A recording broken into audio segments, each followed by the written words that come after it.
Hello my dear students, welcome to Disha publication. Disha publication पे आपका सभी का बहुत सारा स्वागत है। This is Aparna Agarwal, your faculty of English. And guys, today हम क्या करने जा रहे हैं? आज हम फिर से एक क्विक रिवीजन सेशन की सीरीज लाए हैं आप ही लोगों के लिए। जैसे कि आप लोगों को पता है, दिशा पब्लिकेशन आप लोगों के लिए एक क्विक रिवीजन सीरीज चला रहा है और ये जो सेशन है हर एक सब्जेक्ट का आप लोगों के लिए बहुत ज्यादा फ्रूटफुल है, बहुत ज्यादा इंपॉर्टेंट है।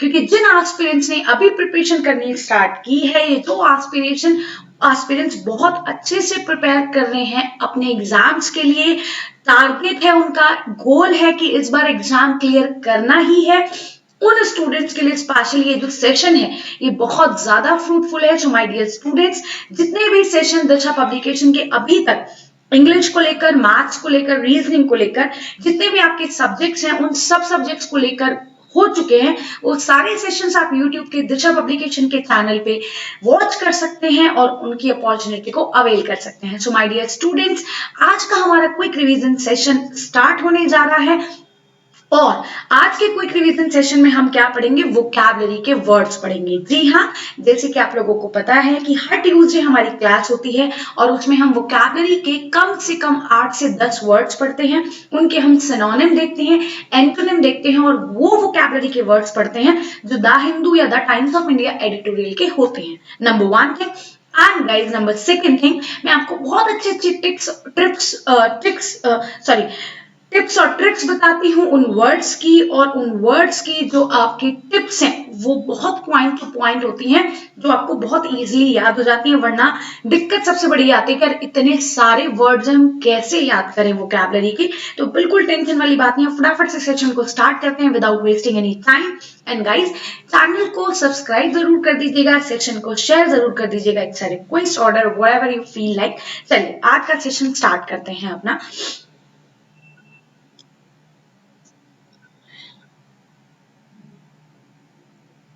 जी हाँ, हमारा आज का फर्स्ट वर्ड है विशेष। बहुत ही कॉमन वर्ड है और बहुत ज्यादा ये वर्ड आपके किसी भी क्वेश्चन में, किसी भी एरर डिटेक्शन में, किसी भी सिनोनिम एंटोनिम में, किसी भी क्लोज टेस्ट में आ ही जाता है। देखिए, विशेष वर्ड बना है वीआई से और इसका जो मीनिंग है वो भी बना है वीआई से। वायलेंट का मतलब सबको पता है, जो पर्सन पीस नहीं रखता, नॉट इन पीस। जो पर्सन पीसफुल नहीं होता, जो पर्सन बहुत शोर करता है, जो पर्सन विक्ड होता है, जो पर्सन क्रूअल होता है, उसे हम वर्ड बोलते हैं विशियस। ठीक है, अगर मैं इसके एंटोनिम की बात करूं तो बेटा एंटोनिम हो जाएगा डिसेंट। वो पर्सन जो बहुत डिसेंट होता है, जो बहुत डिसेंसी रखता है, उस पर्सन को हम बोलते हैं इसका एंटोनिम। काइंड भी एंटोनिम हो सकता है, क्योंकि विशियस का मतलब होता है वायलेंट, मतलब बहुत ज्यादा शोर से भरा हुआ, क्रूअल, विक्ड कोई पर्सन, उसे हम बोलते हैं विशियस। तो इसकी ट्रिक कैसे याद रखनी है? वॉयलेंट तो सभी को पता है, वॉयलेंट का मीनिंग एवरीवन नोज। ठीक है, तो वॉयलेंट भी वी से बना है और विशियस भी वी से फॉर्म किया गया है। So the guys, the answer or the synonym of the word vicious is violent, cruel and wicked, cruel. So let's come to our next word. The next word of today's is ruin. देखिए, इसकी मैं trick बताती हूँ कितनी अच्छी सी है। देखो, सब कुछ चीज रुइन करने के बाद, रुइन का मतलब क्या होता है? खराब करने के बाद।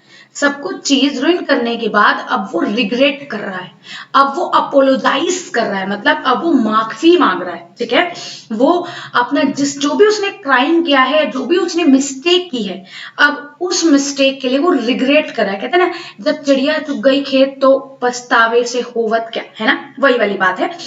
रुइनिंग का मतलब क्या होता है बेटा? खराब कर देना। और इसकी ट्रिक बना लेते हैं। रुइन का मतलब होता है सारी चीजें खराब करने के बाद वो रिग्रेट फील कर रहा है, वो अपोलोजाइज फील कर रहा है। So the meaning of the word रुइनिंग is regret और अपोलोजाइजिंग। ठीक है, किसी चीज के लिए माफी मांगना, किसी चीज के लिए क्षमा मांगना, उसको हम बोलते हैं क्या? रिग्रेट। मतलब मुझे पछतावा हो रहा है। जैसे अगर आपने अभी एग्जाम के लिए प्रिपरेशन नहीं की है ना, और आपका टारगेट अचीव नहीं हो पाया, आपका गोल अचीव नहीं हो पाया, तो आप भी रिग्रेट करोगे, है ना। आपको भी रिग्रेट होगा कि यार अगर हम इतना पढ़ लेते तो शायद शायद एग्जाम क्लियर हो जाता। और मैं नहीं चाहती, आई डोंट वांट कि आप किसी भी चीज को लेकर रिग्रेट करो। लाइफ में किसी भी चीज को लेकर रिग्रेट मत करना, नहीं करना चाहिए। जो भी हो सब करना चाहिए, ठीक है। जो भी हमारा टारगेट है पूरा करना चाहिए, चाहे हम किसी भी एट एनी कॉस्ट हम उस टारगेट को अचीव करें, ठीक है। Positive target. तो रनिंग का मतलब होता है रिग्रेट करना और किसी चीज के लिए अपोलोजाइज करना। नेक्स्ट वर्ड है गाइस सिफ्ट। देखिए इसकी ट्रिक बता देती हूं मैं आपको। रेसिड्यू का मतलब होता है जो बचा हुआ सामान होता है, जो बचा हुआ सामान होता है, ठीक है, रेसिड्यू से कहते हैं। अब बचे हुए सामान को शिफ्ट कर देना, मतलब शिफ्ट को शिफ्ट कर देना। देखो कितनी छोटी सी ट्रिक मैंने आपको बता दी। शिफ्ट को शिफ्ट कर देना मतलब जो बचा हुआ सामान था उसको कहीं और रख देना, रिप्लेस कर देना, उसको हम क्या बोलते हैं, शिफ्ट। और अगर इसके एंटोनिम की बात करूं तो एंटोनिम का मतलब होता है गुड मटेरियल या फिर फ्रूटफुल मटेरियल, जिसे हम बोलते हैं। रेजिड्यू तो था बचा हुआ, और फ्रूटफुल होता है जो हमारी काम की चीज होती है, ठीक है। तो रेजिड्यू का मतलब बेटा क्या हो गया, बचा हुआ सामान। और इसका जो मीनिंग होता है वो होता है रेजिड्यू या टेक आउट। टेक आउट का मतलब बाहर निकाल देना। तो शिफ्ट और शिफ्ट मतलब इसकी ट्रिक याद कर लीजिए, शिफ्ट को उन्होंने शिफ्ट कर दिया। So the third word of today's is shift. Next word पे चलते हैं। ये द हिंदू वोकैबुलरी के वर्ड्स हैं बेटा सारे। बहुत ही अच्छा वर्ड है डिसोनेंस। देखिए जहां पे भी most of the word this आ जाता है, मतलब दिस क्या होता है बेटा, दिस एक जिसे उपसर्ग प्रत्यय कहते हैं ना, प्रीफिक्स। प्रीफिक्स का मतलब होता है वर्ड के स्टार्टिंग में लगने वाला। तो दिस हो गया, अन हो गया, ए हो गया।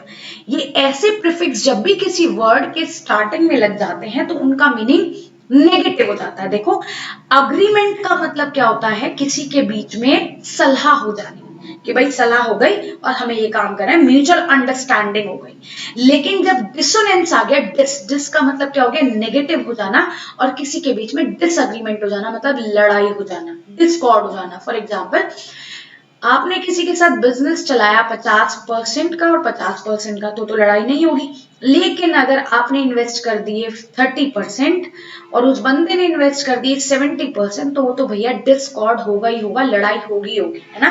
क्योंकि जब प्रॉफिट अर्न करते हैं ना कोई, तो फिर नहीं देखते कि भैया इसने कितना इन्वेस्ट किया था, फिर तो ये देखते हैं यार ये प्रॉफिट ज्यादा कमा रहा है, अच्छा ये तो प्रॉफिट ज्यादा नहीं कमाना चाहिए, प्रॉफिट तो हमें ज्यादा कमाना चाहिए। सो डिसोनेंस का मतलब क्या होता है गाइस, डिसएग्रीमेंट और डिस्कॉर्ड, ठीक है। इसके एंटोनिम की बात करूं तो एंटोनिम हो जाएगा इसका agreement.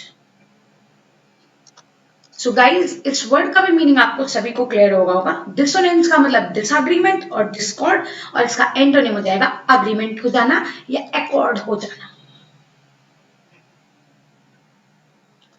Now let's come to our next word, our fifth word, एनसुई। बहुत ही अच्छा सा वर्ड है एनसुई। एनसुई का मतलब होता है सोकर उठ जाओ। इसकी ट्रिक बनाइए, एनसुई सोकर उठ जाओ, अराइज हो जाओ, स्टार्ट हो जाओ, अपने डे को स्टार्ट करने के लिए स्टार्ट हो जाओ, उठ जाओ। तो एनसुई का मतलब होता है अराइज हो जाना, ठीक है। और बी फॉल हो जाना, start to happen, arise initiate हो जाना, इनिशिएट हो जाना। इसका मतलब क्या होता है, इसका मतलब होता है गाइस एनसुई। अगले वर्ड पे चलते हैं हमारे। अगला वर्ड है एनसुई के बाद स्टार्ट टू हैपन, इनिशिएट हो गया। अच्छा इसका एंटोनिम हो सकता है एक तरह से एंड हो जाना या खत्म हो जाना। It can be the antonym of the word ensue. Ensue का मतलब स्टार्ट हो जाना, सोकर उठ जाना, ठीक है। Our next word of today's class is gauntlet. Gauntlet, gauntlet का मतलब होता है बेटा कोई टेस्ट देना, कोई चैलेंज। जैसे आपके किसी दोस्त ने आपको चैलेंज दे दिया कि बताओ यार इस बार का एग्जाम क्लियर करना ही है, तो ये आपके लिए क्या हो गया, गॉन्टलेट। गॉन्टलेट, ठीक है। तो गॉन्टलेट का मतलब क्या होता है, चैलेंज हो जाना। अगर इसके एंटोनिम की बात करूं तो एंटोनिम हो जाएगा बेटा इजी टास्क। इजी टास्क, तो इसको पता है किस ट्रिक से याद करोगे, आईबीपीएस पीओ या एसबीआई पीओ का एग्जाम क्लियर करना एक आपके लिए गॉन्टलेट है, एक आपके लिए गॉन्टलेट है, एक आपके लिए चैलेंज है, एक आपके लिए टास्क है, एक आपके लिए टेस्ट है, तो इस ट्रिक से याद कर लीजिए, IBPS का एग्जाम या बैंकिंग का एग्जाम क्लियर करना for you guys it's a very big challenge, it's a gauntlet, is a test. So our next word of today's class is ट्रांजेक्ट। भैया बहुत कॉमन वर्ड है, कहते हैं ना बिजनेस को ट्रांजेक्ट करो। ट्रांस का मतलब होता है एक तरफ से दूसरी तरफ, ट्रांसफर नहीं कहते, transfer one area to another area, है ना। तो इसका मतलब कैरी करना, कंडक्ट करना, एकम्प्लिश करना। ट्रांजेक्ट वर्ड कौन से सफिक्स से मिलकर बना है? ट्रांस प्रीफिक्स, और ट्रांस प्रीफिक्स का मतलब होता है ट्रांसफर करना, एक एरिया से दूसरे एरिया, एक जगह से दूसरे जगह। तो किसी चीज को कैरी करना, किसी चीज को कंडक्ट करना, बहुत ही कॉमन वर्ड है ट्रांजेक्ट, कंडक्ट और कैरी। आवर नेक्स्ट वर्ड, अच्छा इसका एंटोनिम क्या हो जाएगा बेटा? प्लेस कर देना कहीं पे किसी चीज को, ट्रांसफर ना करके एक जगह स्टेबल कर देना, प्लेस कर देना। It can be the antonym of the word. Now our next word of today's classes and the last word is negate. Negate word तो बड़ा कॉमन है, नेगेट, नेगेटिव, नेगेशन, इसका तो कॉमन सा वर्ड है। कॉन्ट्राडिक्ट करना, अपोज करना, cancel करना। एंटोनिम हो जाएगा इसके फेवर में होना।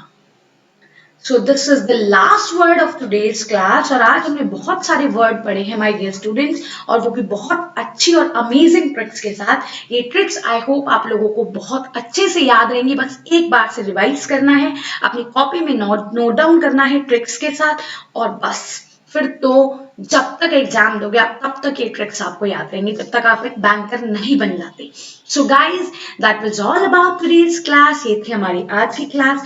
अब in the next class will be going to have some grammar rules and the very important grammar rules that can be in your exam, और उसके बाद हम करेंगे कुछ question. So guys that was all about today's class, will be meeting in the next class. Thank you so much, bye bye and take care.